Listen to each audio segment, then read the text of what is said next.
2 summers ago, I was at a farm auction over in the next county. An old fellow had passed, near 90, and his family was selling the place. And I want to tell you about 2 shovels I saw that day, because between those 2 shovels sits everything I'm going to show you in the next 15 minutes. The first shovel came out of the old man's shed. It was 40 years old if it was a day. The handle was smooth and dark from 4 decades of hands, and the blade was clean, gray, honest steel. No rust, not a spot. A tool that had worked hard for 40 years and was ready to work 40 more. It sold for good money, too, because the men at that auction knew exactly what they were looking at. The second shovel belonged to nobody at the auction. It was mine to imagine, because I have seen it in 100 garages. You have one like it, or your neighbor does. Bought 3 years ago, bright and painted. And today the blade is orange with rust, the edge is ragged, and it bites into the ground about as well as a dinner plate. 3 years, ruined. 40 years, ready for 40 more. And here is the thing that ought to bother you. The old man's shovel was not better steel. It was probably worse steel, made in a day when steel was dearer. The difference was not the shovel. The difference was a wooden box that sat on the floor of his shed, full of sand, and what was in that sand. It costs about 50 cents a year to keep, and it takes 3 seconds to use, and I am going to show you exactly how to make one today. First, understand what rust is, because it is simpler than folks think. Rust is what steel does when it sits wet. That is the whole of it. Steel and water and air left together, and the steel begins going back to the dirt it came from. A tool does not rust because it is old, and it does not rust because it worked hard. It rusts because it was put away wet and dirty, with damp soil stuck to the blade holding the water against the steel all night, every night, all winter. So every rusty tool in every garage in this country is telling the same short story. It was put away wet. That is all. And the old folk understood that the whole game is won or lost in the 10 seconds when you put the tool away. Not in what you buy, not in the brand, in the putting away. And they built a way to make those 10 seconds so easy that a tired man at the end of a long day would actually do it.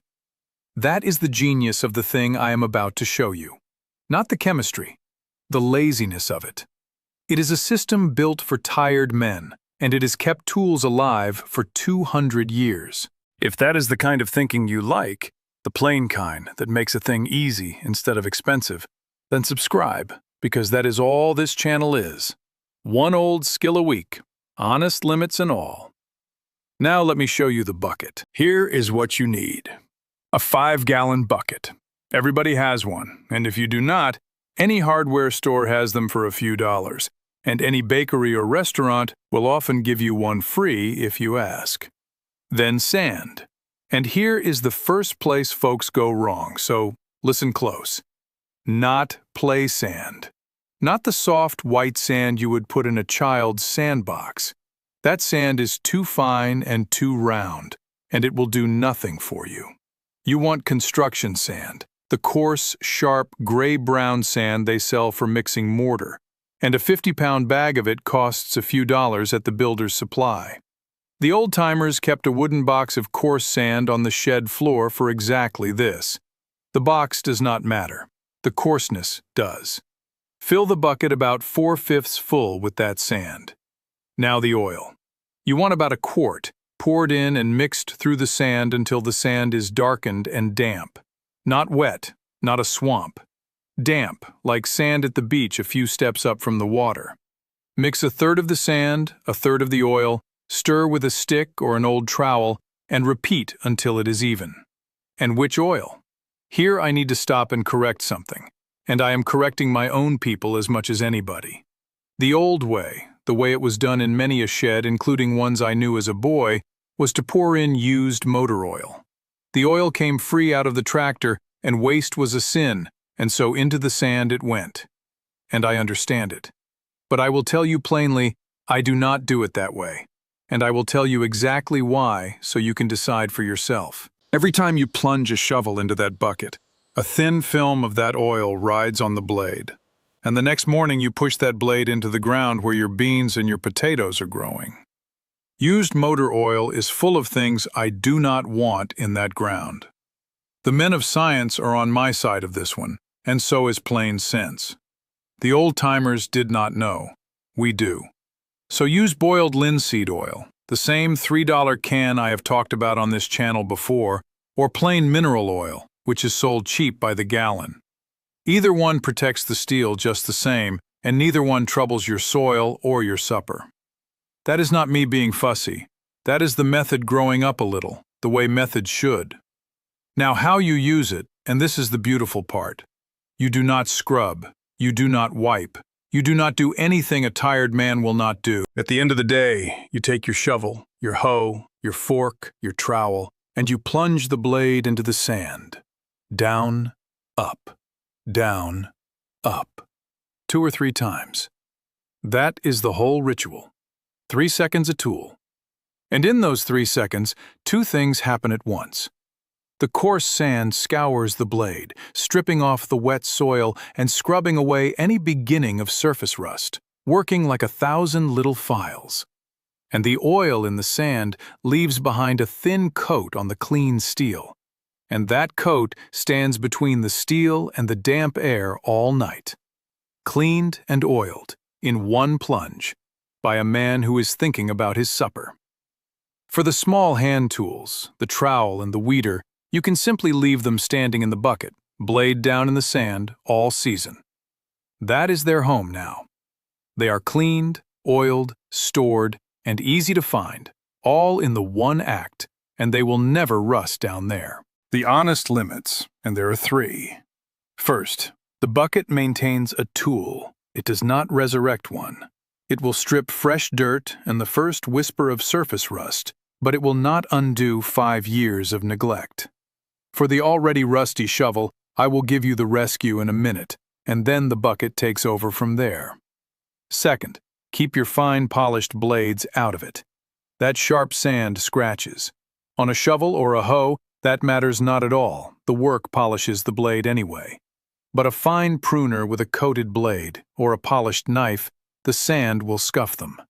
Wipe those clean and oil them with a rag instead. Third, the sand gets everywhere sand gets. Keep the bucket in the shed or the garage, not where it will be kicked over, and rinse sand off your hands rather than wiping them across your glasses, or you will learn about scratches the way I did. That is the whole machine. A bucket, a bag of sand, a quart of oil. Call it $10 or $12 once, and then about 50 cents a year to freshen the oil. Against that, price 1 new shovel. Somebody asked me last month to put the simplest of these fixes on paper, and it was a fair ask, so it is done. 15 fixes, $1 or less each. What to do, and why it works, and what it saves you. It is free, and it always will be. The link sits under this video. Leave your name and where to send it, and it will find you. That is the whole of that. Now, the rescue. So what about the shovel that is already orange? The one in your garage right now. The one you thought of when I described it in the beginning. Do not throw it away. Rust that has not eaten pits deep into the steel comes off easier than you think, and the tool underneath is usually sound. Here is the old rescue, and it costs about $1. Get a container the blade will fit in, a wash tub, a foil pan, a bucket. Mix white vinegar and water, half and half, enough to cover the rusted steel. Put the blade in before supper and leave it overnight. Vinegar is a mild acid, and rust, unlike steel, dissolves in mild acid. That is the whole trick. While you sleep, the vinegar is quietly undoing what the years of wet did. In the morning, pull the blade out and go at it with a wire brush or a handful of coarse steel wool. You will be surprised. The rust comes off in a dirty orange slurry, and underneath is gray steel, dull but honest. Rinse it with water, and is the step folks skip. Dry it completely, right away, with a rag and a few minutes in the sun. Vinegar-wet steel flash rusts fast if you leave it damp. Dry it, then wipe it with your oiled rag, or better, plunge it straight into your new sand bucket, and the rescue is done. The honest limits here too. If the rust has been eating for many years, the steel underneath will be pitted, little pockmarks where metal used to be. The vinegar takes the rust off, but it cannot put the steel back. A pitted shovel still digs fine, and I would use it without a thought. A deeply pitted pruner blade or saw will never cut clean again, and that one is honestly gone. Learn the difference, and you will never waste a Saturday on a dead tool or throw away a living one. And do not leave steel soaking in vinegar for days, thinking longer is better. Overnight does the work. Past a point, the acid begins nibbling at good steel too, slowly, and there is no sense feeding it your tool. Overnight, brush, rinse, dry, oil. Done. While you have the tool in your hands, look at the wooden handle too. If it is gray and dry and starting to check, give it the treatment I showed you in the tool video a few weeks back, a light sanding and a wipe of that same linseed oil. And I will say the fire warning again in one sentence, because it bears repeating every single time. An oily linseed rag can heat itself up and catch fire in a bunched pile, so lay it flat outdoors to dry before you throw it away. Every time. No exceptions. The last one costs nothing at all, and it is the quiet habit underneath everything else. Mind where your tools sleep. A tool that leans blade down on a dirt floor is standing in damp all night, every night. The ground breathes moisture, even in a shed that feels dry, and the steel drinks it. A tool left outside against the fence catches the dew at dawn, and dew is rain that shows up every single morning without fail. So the rule is short. Off the ground, out of the weather, dry when it goes in. Hang the long tools on the wall, on a couple of nails or a rack, blades in the air. Or stand them business end up in a corner, handles down. Or, for the ones that fit, blade down in the sand bucket, which is the best bed a tool ever had. And if a tool comes in soaked from rain, lean it somewhere it can drip and dry before it goes to its place. A minute of patience there is worth an hour of wire brushing later. That is all three. The vinegar for the ones already gone orange, the wall for the night. None of it is clever, and that is exactly why it works. The old man at that auction did not have a secret. He had a box of sand and a habit. And 40 years later, that habit was still standing there in his shed, ready for the next pair of hands. Now here is what I want you to actually do this Saturday, and it is 1 hour, start to finish. Saturday morning, take the bucket, get the bag of sand and the oil if you have not got them, and mix your bucket, 20 minutes. Set it by the shed door where your feet already walk. Then gather up every rusty blade you own and set the worst one in the vinegar before Saturday supper. Sunday morning, 10 minutes with the wire brush, dry it, plunge it in the bucket, and hang the rest. 1 hour of one weekend, and the rust problem in your shed is not managed. It is over. Every tool you own from that day on gets 3 seconds of sand on its way to bed, and it will still be working when your grandchildren argue over who gets it. And now tell me this in the comments because I ask it with real sympathy. What did rust take from you? The tool you left out that one winter? The good pruners that seized? Your father's saw that sat in the damp too long? Name the tool. I read every one of them, and I would wager the same few sad stories come up 100 times, and there is a lesson in that for all of us.